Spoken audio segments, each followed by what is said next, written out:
Of all the counties of Britain, perhaps the most celebrated for its wildlife is Norfolk. From the Wash in the northwest to the Broads, from the North Norfolk coast to the Brecks, everywhere there is rare and special wildlife. And protecting it since 1926 is Norfolk Wildlife Trust, which today is engaged in a national programme called Living Landscapes. Living Landscapes are about restoring habitat where it exists, recreating habitat where it has been lost, and reconnecting areas of isolated habitat. Crucially, it's also about reconnecting people with the landscapes they inhabit. Across this series, we'll be exploring the living landscapes of our county, meeting the people who are helping to restore them, and learning about the rare wildlife which inhabits them. This is Wild Norfolk.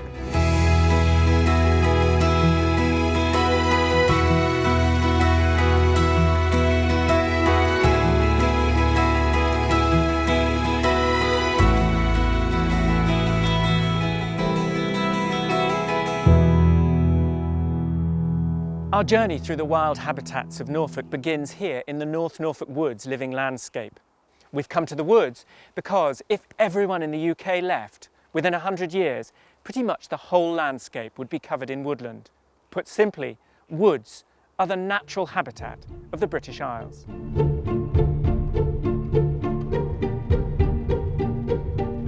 With the retreat of the Devonian glaciation some 12,000 years ago, the whole landscape of Britain was left open, an Arctic tundra. Over the centuries, this was colonised by trees. First, pioneer species like birch with light seeds, and then all of the species we count as native to Britain today. This was the wildwood, the great wood that covered the whole of Britain for thousands of years, inhabited by bears, by wolves, by wild cattle and by wild boar. Since the Bronze Age, the whole landscape of Norfolk, of the British Isles, has been kept open by grazing and by agriculture, and woods that once were everywhere have been reduced to a tiny area. Being the natural habitat of terrestrial Norfolk, and also the most structurally diverse, woods support the highest biodiversity.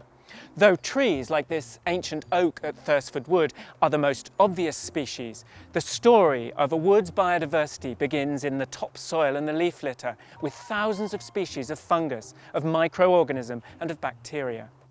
In each layer of the wood there are specialist species. In spring, a ground flora of bluebells, dog violets, red campion and yellow archangel.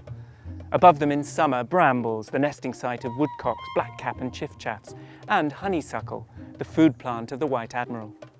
Next, there are young saplings, and finally the canopy of the tall trees where in late summer purple hair streaks may be seen, where long-tailed tits, blue tits and great tits feed, preyed on by sparrowhawks.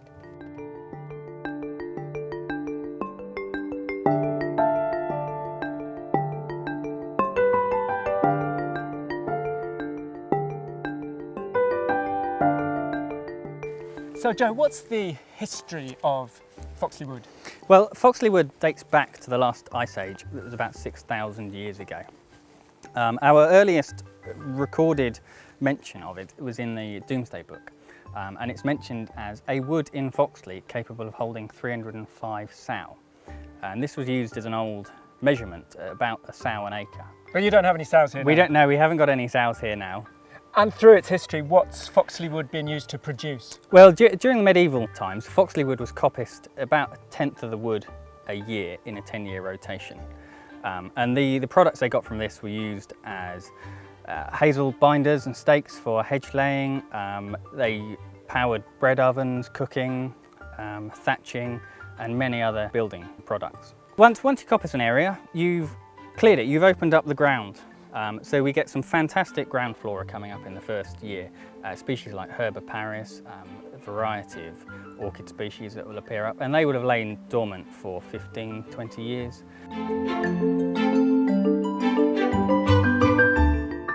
While the woods are managed by professional conservationists like Joe, there's far more to be done than this small band can manage by themselves. That's where the living landscape concept comes in. Living landscapes are about people, local communities, being involved in their natural places, in their local nature reserves. And as can be seen here at Bretts Wood, local people are supporting Norfolk Wildlife Trust by undertaking a survey of the ground flora.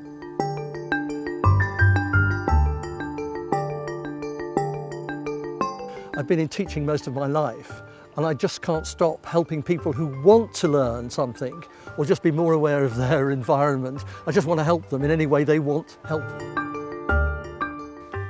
Plants, which can only live in woods, are known as ancient woodland indicators. Most of them flower in the spring, before the tree's leaves are taking all the light, but just a few flower in summer, including this lovely enchanter's nightshade. County wildlife sites, and there are a lot of them in this area, are a sort of informal nature reserve. They're designated because there is something of wildlife interest there, but they're not necessarily accessible by the public, and they have no real designation, no protection, but it is an identification of something of interest. The Brett family wanted and donated some money for the acquisition of a wood in memory of their son. And this was available, so that the Trust bought what has become known as Brett's Wood. Living landscapes are as much about people as they are about wildlife. To get involved in your own living landscape wherever you are in Norfolk, find out more by visiting the Norfolk Wildlife Trust website.